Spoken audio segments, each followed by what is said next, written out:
My name is Liz Anderson, and I am a woman who gave everything for my family. I worked hard, sacrificed, and gave more than I should have because I believed that love and devotion would always come back. But I was wrong. When I gifted my daughter our family home, I thought she would cherish it as part of our legacy. Instead, her husband forced me into the garage as if I were disposable, unwanted in the very life I built. Nights spent among dust and storage boxes made one thing painfully clear. They had cast me aside. But they made one fatal mistake, assuming I had nothing left. Because I had one last move, one call that flipped the entire situation upside down. This story will not end with me being forgotten. It will end with me taking back what is mine. For years I poured my heart into giving my daughter the life she dreamed of, handing her the keys to our family home, believing it would be her sanctuary. But my generosity wasn't enough. Her husband, with his cold, calculating gaze, decided I didn't belong. "The garage will do for you," he said, dismissing me like an unwanted guest. There was no gratitude, no acknowledgement of the sacrifices I'd made, just the sharp sting of rejection, leaving me to sleep among boxes and dust while they enjoyed the comfort of the home I had gifted them. I thought I could endure it, that my love for my daughter would outweigh the humiliation. But then came the breaking point. A single call that shattered the illusion and changed everything. This story was about to take a turn, and I was ready to rewrite the ending. The garage door creaked open, letting in a blast of cold Connecticut air that made me pull my cardigan tighter around my shoulders. I fumbled for the light switch, illuminating my so-called bedroom, a fold-out cot wedged between cardboard boxes and rusty garden tools. This was my reward for giving my daughter everything I had built. The worst part, the beautiful home I had constructed with my own hands stood just 50 feet away, its warm lights glowing from every window.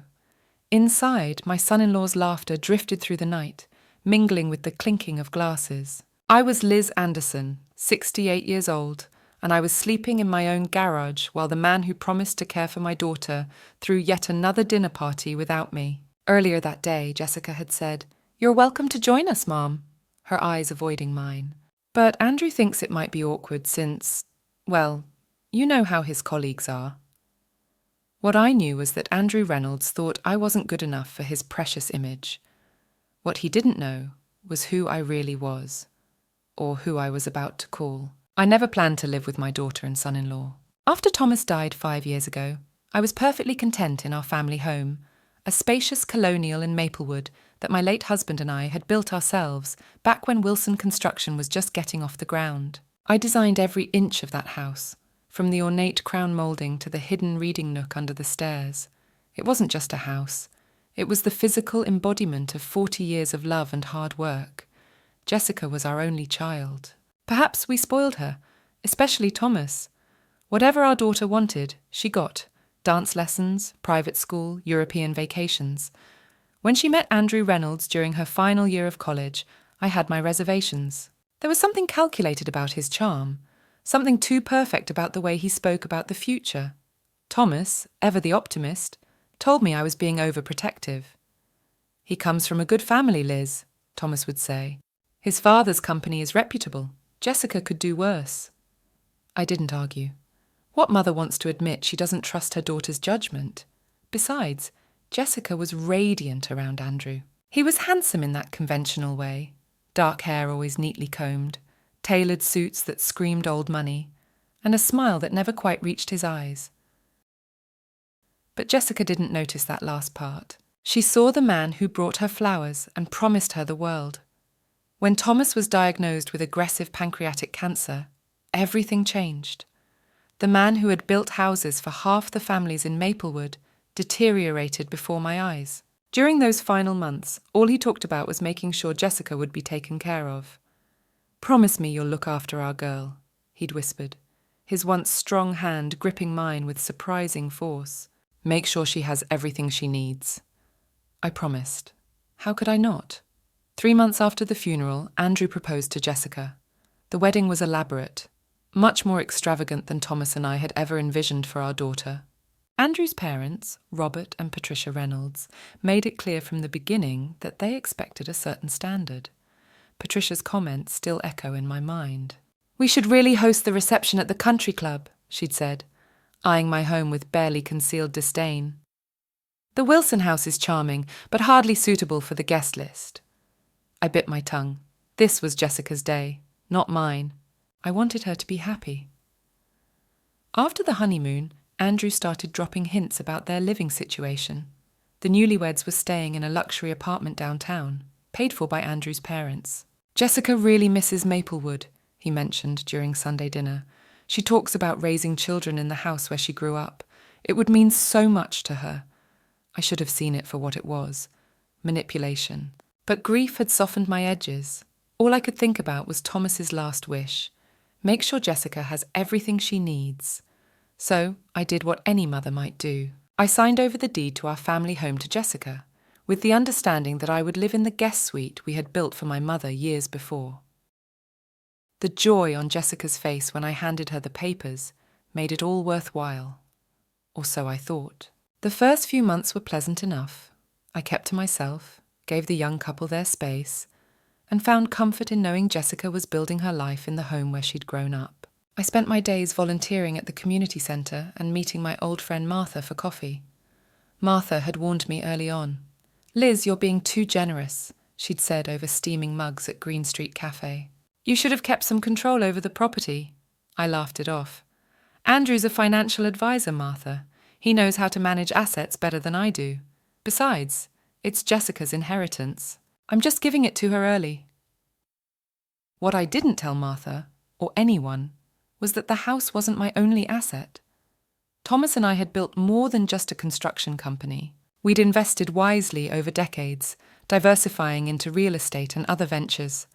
There was the cabin in Vermont that no one knew about, purchased through one of our business entities. There were offshore accounts and silent partnerships with developers across the state. Thomas had been a builder, but I had been the business mind behind Wilson Construction. After his death, I had quietly sold the company for a sum that would have made Andrew's eyes bulge had he known. But I kept these details to myself. "A smart woman always has a backup plan," Thomas used to say with a wink. It was one of the many things we had agreed on in our 40-year marriage. The dynamics in the house changed gradually. First, it was small things. Andrew reorganized the kitchen, moving my special occasion dishes to a high shelf I couldn't reach without a step stool. Then Jessica mentioned that perhaps I shouldn't use the main entrance when they had company. "It's just that Andrew's colleagues are important for his career advancement," she explained, not meeting my eyes. "He needs to project a certain image." I wondered when I had become incompatible with my daughter's image of success. I'd run a multimillion-dollar construction company for decades. I'd negotiated contracts with some of the most powerful developers in the Northeast. Yet somehow, I wasn't sophisticated enough for Andrew's financial advisor friends. Then came the remodeling. Without consulting me, Andrew hired contractors to renovate the master suite, the bedroom Thomas and I had shared for decades. I came home from a volunteer shift to find strangers tearing out the custom cabinetry Thomas had built with his own hands. "We're updating the house to better reflect their lifestyle," the project manager explained when I confronted him, clearly uncomfortable. Mr. Reynolds was very specific about the changes. That night, I found Jessica alone in the kitchen and asked her about the renovation. "Oh, Mum," she sighed. "Andrew wanted to surprise me. Isn't it thoughtful? He says the house needs a modern touch." "Jessica, those cabinets were handcrafted by your father. They were solid oak." She had the decency to look embarrassed. "I know, but Andrew says they made the room look dated. His clients expect a certain standard when they visit." "His clients visit your bedroom?" I couldn't keep the edge from my voice. "It's not like that. We're hosting a housewarming next month, and people will want a tour of the whole place. It needs to look cohesive." Cohesive? It was the first time I felt like a stranger in my own home. The renovations expanded. The reading nook Thomas had built for Jessica when she was 7, gone. The hand-painted tiles in the guest bathroom, replaced with cold modern marble. With each change, a piece of Thomas vanished, and with it, a piece of me. I started spending more time with Martha, who was sympathetic but increasingly concerned. "Liz, this isn't right," she said one afternoon as we watched children play in the park. "That's your home. You built it." "It's Jessica's home now," I replied, though the words tasted bitter. I gave it to her. Martha shook her head. There's a difference between giving someone a gift and letting them erase you. I knew she was right, but what could I do? I'd signed away my rights to the property. Besides, confronting Andrew directly would only strain my relationship with Jessica further. The final straw came 6 months after I had signed over the deed. I returned from a weekend visit with my sister, expecting to settle into the guest suite, the space I had been promised in my own home. Instead, my belongings had been shoved into the detached garage. The garage had been hastily converted. A cot, a space heater, a small dresser, and a bathroom barely consisting of a toilet and sink wedged into the former tool room. I stared at it in disbelief. Jessica met me in the driveway, her expression a sickening mix of guilt and defiance. Andrew's parents are coming to stay for a month, she explained, avoiding my eyes. They need the guest suite. A month? I turned toward the garage, my pulse hammering in my ears. And you expect me to sleep out here? Jessica, it's November. Connecticut winters aren't exactly garage-friendly. She winced but stood her ground. It's insulated. We both knew that was a lie. There's the space heater. It's only temporary. Temporary. But as I stood there, feeling the cold seep into my bones, something in her tone made me realize this wasn't temporary at all. She wasn't asking, she was telling me, and she had already decided. I let out a breath, slow and measured, forcing down the anger rising in my chest. And where was I supposed to sleep during this family discussion? Jessica shifted, guilt flashing across her face before she looked away. Andrew thought it would be easier to present you with the solution rather than cause you stress about the planning. My teeth clenched. How considerate of him, I said flatly. That night, lying on the squeaky cot, listening to the distant sounds of my daughter's life continuing without me, I stared at the ceiling and finally admitted the truth. Jessica wasn't going to stand up for me. Whatever influence Andrew had over her was stronger than her connection to me. For the first time since Thomas died, I felt truly alone. Weeks passed, then months. Andrew's parents extended their stay, then left, only to be replaced by a revolving door of house guests, his colleagues, his college friends, even his personal trainer who needed a place to stay between leases. Each time, Jessica assured me it would just be a little longer. Winter set in with a vengeance. The space heater struggled against the bitter cold that seeped through the garage's thin walls. I developed a persistent cough, one that concerned Martha enough that she insisted on taking me to her doctor. Doctor. Chen examined me with a careful frown. Prolonged exposure to cold, he diagnosed. Possibly some mold in those garage walls. He prescribed an inhaler and antibiotics before his gaze hardened. Mrs. Anderson, this is not a suitable living arrangement for someone your age, especially in winter. Not a suitable living arrangement. The words echoed in my mind, sharp and unforgiving. Martha drove me back to the house, my house, seething with righteous anger. This ends today, she declared, parking directly behind Andrew's BMW in the driveway. I'm going to give that entitled young man a piece of my mind. I placed a restraining hand on her arm. No, Martha. This is between me and my family, she snapped. What family? A daughter who lets her mother sleep in a garage. A son-in-law who treats you like an inconvenience. That's not family, Liz. That's emotional abuse. Abuse. The word hung in the air between us. I had never considered it that way. I was Liz Anderson, former CEO of Wilson Construction. I had negotiated million-dollar deals across boardroom tables. How had I allowed myself to be relegated to a garage by my own daughter? That evening, I knocked on the main house door, my own front door, and waited like a visitor until Jessica answered. She barely opened it, keeping herself half hidden behind the frame. "Mum, we're in the middle of dinner," she said quickly. Through the gap, I could see Andrew and another couple seated at my dining room table. The cherrywood table Thomas had commissioned for our 25th anniversary. "I needed to speak with you." I raised my voice, making sure it carried to Andrew. "Both of you." Jessica glanced back nervously. "Can it wait? Andrew's hosting his new clients." "No, it can't wait," I said sharply. "I've been diagnosed with a respiratory infection from living in that unheated garage. My doctor says I can't stay there anymore." Andrew appeared behind Jessica, his polished grin fixed in place. Liz, we have guests, he said smoothly. Surely this can wait until morning. Jessica will bring you some extra blankets. Blankets. I looked past him to the couple at the table, who were watching with undisguised curiosity. I raised my voice, letting every syllable cut through the air like a blade. Hello, I'm Liz Anderson. This was my home before I gifted it to my daughter. Now I sleep in the garage while my son-in-law entertains in the house my husband built. How are you enjoying your dinner? The woman's eyes widened. She whispered something urgently to her husband. Andrew's smile faltered for the first time. Liz, that's enough, he hissed, moving to block my view. You're embarrassing Jessica. I turned to my daughter, searching for any sign of the young woman who had once adored her father and me. Am I embarrassing you, Jessica? Or is it embarrassing that your mother has pneumonia from sleeping in a garage while you host dinner parties? Her face crumpled. For a moment, I thought I had broken through whatever spell Andrew had cast over her. Then she straightened, her expression hardening, an expression that painfully reminded me of Patricia Reynolds. You're being dramatic, Mum. It's not pneumonia, and the garage is perfectly adequate. If you're unhappy with the arrangement, perhaps you should consider other options. The words hit me like a physical blow. My own daughter was suggesting I move out completely. I see, I said quietly. The air in the room felt thick, suffocating.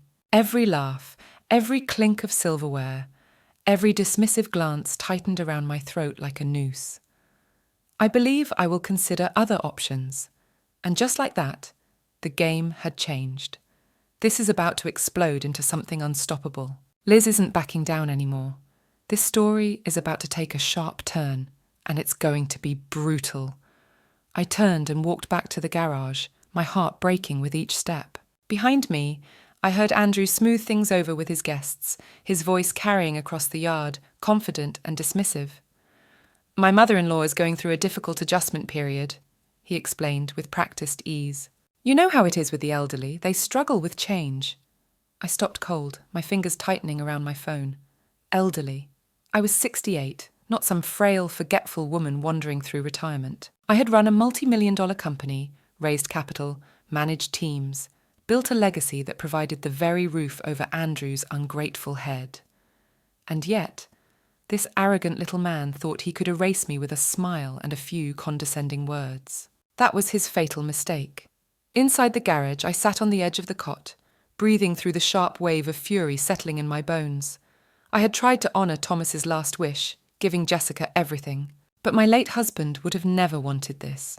His wife, exiled to a garage, his memory erased from the home he built.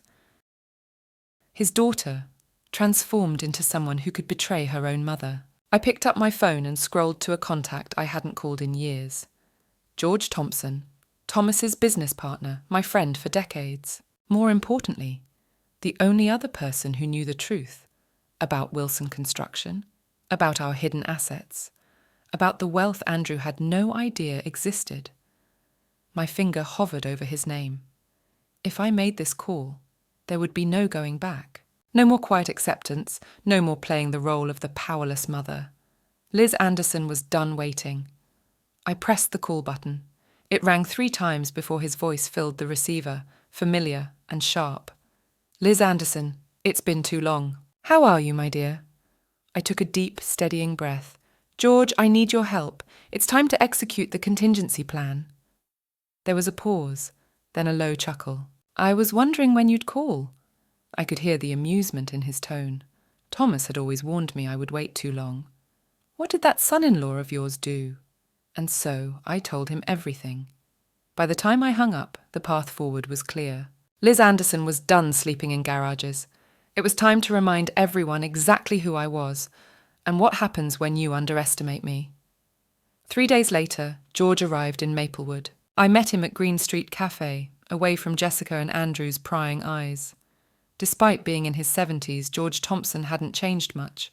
Still tall and imposing, with that sharp mind that could see through any deception. He embraced me warmly before stepping back, his expression darkening as he took in my appearance. Good Lord, Liz, he muttered, eyes sweeping over me. You've lost 20 pounds since I last saw you, and that cough doesn't sound good. I waved away his concern as we settled into a corner booth. Garage living isn't exactly spa treatment, George. But I'll be fine. His jaw tightened, anger flashing across his face. You shouldn't have been living in a garage to begin with. His voice was low, controlled, but furious. Thomas would be turning in his grave if he knew. The waitress brought us coffee, and I wrapped my hands around the warm mug, letting the heat seep into my fingers. The cafe was quiet at this hour. A few retirees reading newspapers, a young mother trying to keep her toddler entertained. George pulled a thick manila envelope from his briefcase, sliding it across the table. Everything's in order. Property deeds, account statements, the incorporation papers for Horizon Holdings. I inhaled sharply, my chest tightening. Horizon Holdings. The secret contingency plan Thomas and I had created years ago. A shell company. A network of investments hidden behind layers of legal protection. A trust designed to ensure Jessica couldn't access a single penny unless I allowed it. Andrew had no idea it existed. I flipped through the documents, my pulse quickening. What about the cabin? George smiled knowingly. Still there, still beautiful, legally owned by Horizon Holdings. He leaned back, studying me. Liz, why did you wait so long to call me? The question stuck in my throat. Why had I waited? Pride. Stubbornness. Love for my daughter. I wanted to give Jessica a chance. I thought if I was patient enough, understanding enough, she'd remember who she was, I admitted, who we were as a family. George's weathered hand covered mine. Your daughter made her choice, Liz. His voice was gentle, but firm. Now it's time to make yours. We spent the next 2 hours mapping out the plan. Jessica owned the deed to the house. There was no undoing that. But everything else? The assets? The investments? The wealth Andrew had unknowingly benefited from? Those were still mine. George steepled his fingers. First order of business? He met my gaze. Getting you out of that garage. Not yet, I said evenly. If I leave now, Andrew wins. George raised an eyebrow. You have something in mind. I took a slow sip of coffee, organizing my thoughts. Andrew's entire persona was built on the illusion of success. His family had old money, but Robert Reynolds' company had been struggling for years. Andrew needed to maintain the appearance of wealth and influence to attract clients. And you want to disrupt that illusion. I met George's sharp gaze. Precisely. But first, I needed information. I scrolled through my phone, landing on a name I had carefully researched. I've been doing some digging. Andrew's firm, Reynolds Financial Services, isn't as stable as he pretends. They've lost several major clients recently. I need to know why. George's eyes darkened. You suspect something unethical? A slow smile crept across my lips. I suspect Andrew inherited his father's talent for cutting corners. George chuckled, shaking his head. You haven't changed a bit, Liz. Still the strategist. I learned from the best, I replied smoothly. And now, I was about to teach Andrew a lesson he'd never forget. Liz Anderson was done waiting. Jessica and Andrew thought they were one step ahead, quietly preparing to shuffle Liz into an assisted living facility while maintaining the illusion of family concern. What they didn't realise was that Liz already had her move planned, one that would leave them blindsided. This story wasn't going to end with her being discarded. It was going to end with her winning. I sat in the garage, Jessica's note still clutched in my hand. They were already looking at nursing homes, already making decisions about my future without me. I let the anger settle into something cold, measured, controlled. Then I picked up my phone and called George. He answered on the second ring. Tell me you're ready to ruin him. I exhaled slowly, steadying my voice. I need to accelerate the plan. George's chuckle was dark. You always were thorough, Liz, but I had a feeling you'd want to move faster. I heard the shuffling of papers on his end. I met with Olivia Chen this morning. She's cautious, but I convinced her to look deeper into Reynolds Financial. The firm's numbers are dirtier than I expected. I sat forward. Tell me. We've got undisclosed offshore accounts, hidden discrepancies in quarterly reports, and multiple questionable client transactions that conveniently disappeared from official filings. My stomach twisted. Fraud. If we prove it, it's prison time, Liz. I leaned back, staring at the ceiling, my mind whirring. Andrew and his father had been propping up their illusion of wealth through deception, and I finally had the proof to tear it down. What's our next move? We hit them where it hurts. George's voice turned sharp, strategic. Reynolds Financial relies on public confidence. If clients get wind that their money might not be secure, they'll pull out faster than Andrew can contain the fallout. A slow smile crept across my lips. How do we make sure they get wind of it? George chuckled. Oh, Liz, you were always dangerous when pushed too far. Liz isn't playing defense anymore. She's going for the throat, and she's about to watch Andrew's empire collapse. I stood frozen in the shadows, staring through the kitchen window, my pulse hammering in my ears. Jessica's arms were crossed tightly, her posture defensive. Andrew loomed over her, his jaw clenched, his movements sharp, controlled, practiced, like a man used to being obeyed. Jessica shook her head, stepping back, but Andrew's hand shot out, gripping her arm, forcing her to face him.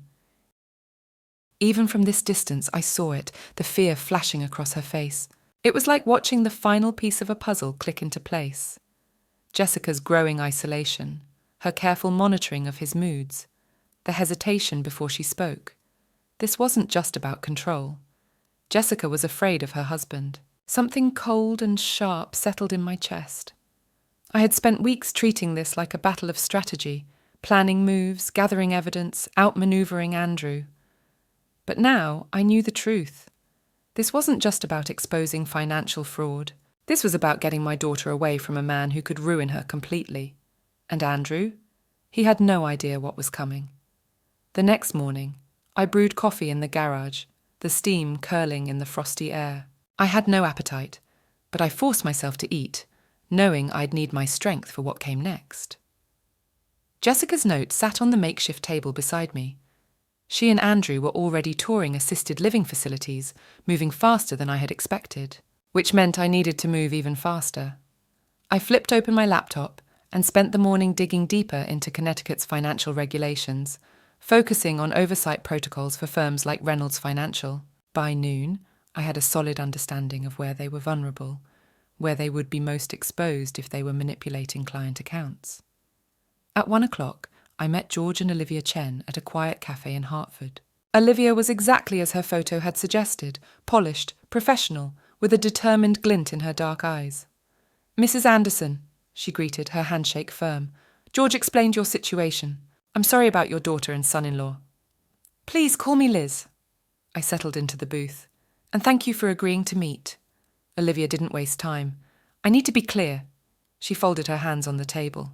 "I have suspicions, but no concrete proof of wrongdoing at Reynolds Financial. Everything I saw could potentially be explained as administrative errors or aggressive but legal investment strategies." I studied her, sensing the hesitation beneath her words. "But you don't believe that's the case, do you?" I pressed. A flicker of frustration crossed her face. "No, I don't." She exhaled, shaking her head. The patterns were too consistent. Large accounts showing artificially inflated returns on paper, while the actual holdings didn't match. Clients being shifted between advisors whenever they asked detailed questions. And then there was a separate password-protected client list. Only Robert and Andrew had access. George leaned forward. "VIP clients?" Olivia nodded. "That's what they called them. But these weren't necessarily the wealthiest or oldest accounts. Some were relatively new, with modest portfolios. The common denominator? They rarely checked their statements in detail." My stomach turned. "Elderly clients?" Olivia's gaze sharpened. "Exactly. Many were retirees who had handed over their life savings to Reynolds. Several were widows." Her eyes met mine, and the weight of her words hit me like a freight train. "Women who had recently lost their husbands and had limited financial experience." I swallowed hard. It was a predatory pattern targeting the vulnerable. Had Andrew looked at me as a potential mark before realizing I had signed over the house to Jessica? The thought made my skin crawl. "What exactly are you hoping to find, Liz?" Olivia asked. "Leverage." She raised an eyebrow, waiting. "Andrew is trying to force me out of my daughter's life." I kept my voice steady, but my fingers tightened around the coffee mug. "If he's engaged in financial misconduct, I want to know about it." Olivia studied me, her expression unreadable. To report him? If necessary, I said calmly. But my preference would be convincing him to back off without involving the authorities. I don't want to see my daughter hurt by a public scandal. She considered that for a moment. I understand your position, but these aren't just numbers on a page, Liz. These are real people's life savings. Her voice lowered, firm with conviction. If Reynolds Financial is defrauding clients, they deserve to be stopped. I met her gaze. And they will be, one way or another. She hesitated. Could you identify which clients might have been victimized? I don't have access to their systems anymore, she admitted. And even when I worked there, the VIP list was restricted. But you remember some names? A few. She opened her notebook, flipping through pages. There was one woman I was particularly concerned about, Margaret Winters.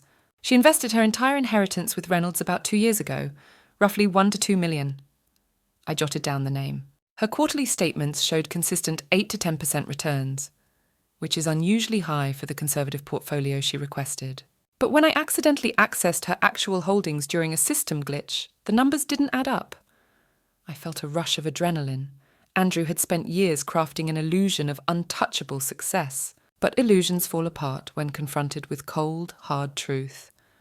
And now, I was holding the match that would set his empire on fire.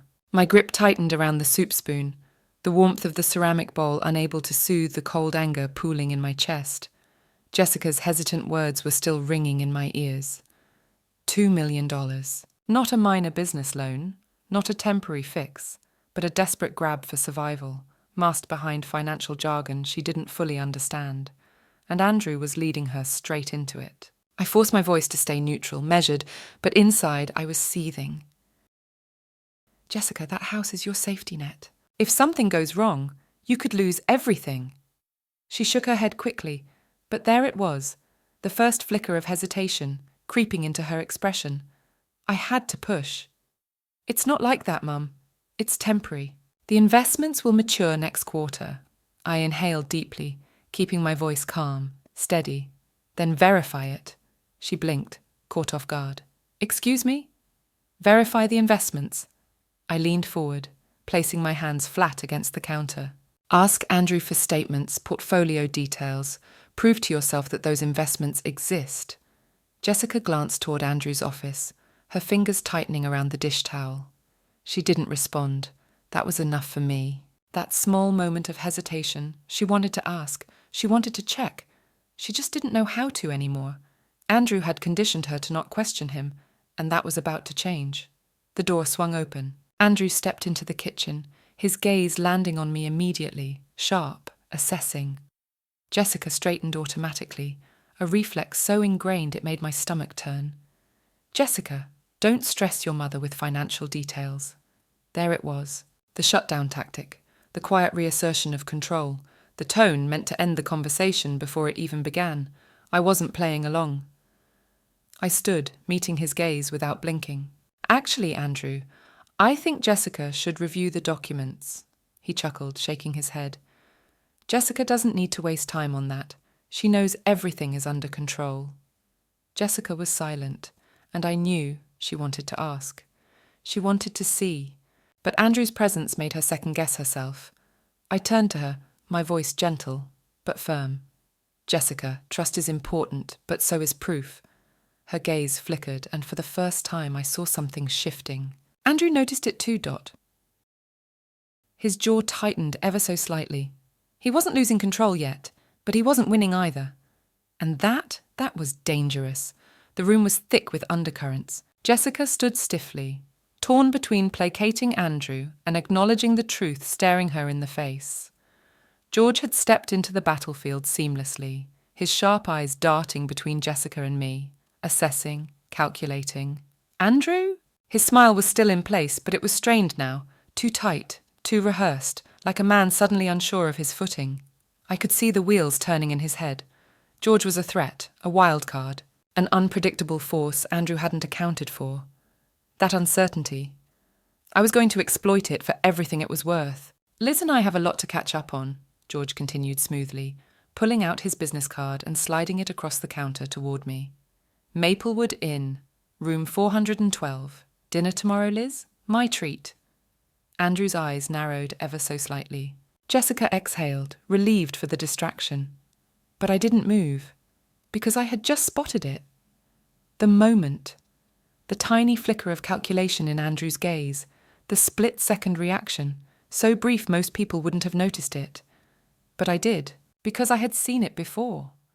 On contractors about to cut corners on a deal, on competitors about to make a desperate move, on men about to lose everything and pretend they weren't already drowning.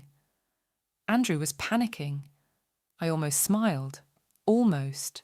Because whatever plan he had just crafted in that moment, whatever last-minute attempt to tighten his grip on Jessica, on the house, on his image, I was about to tear it apart. We arrived at the restaurant early, securing a corner table with a perfect view of the entrance.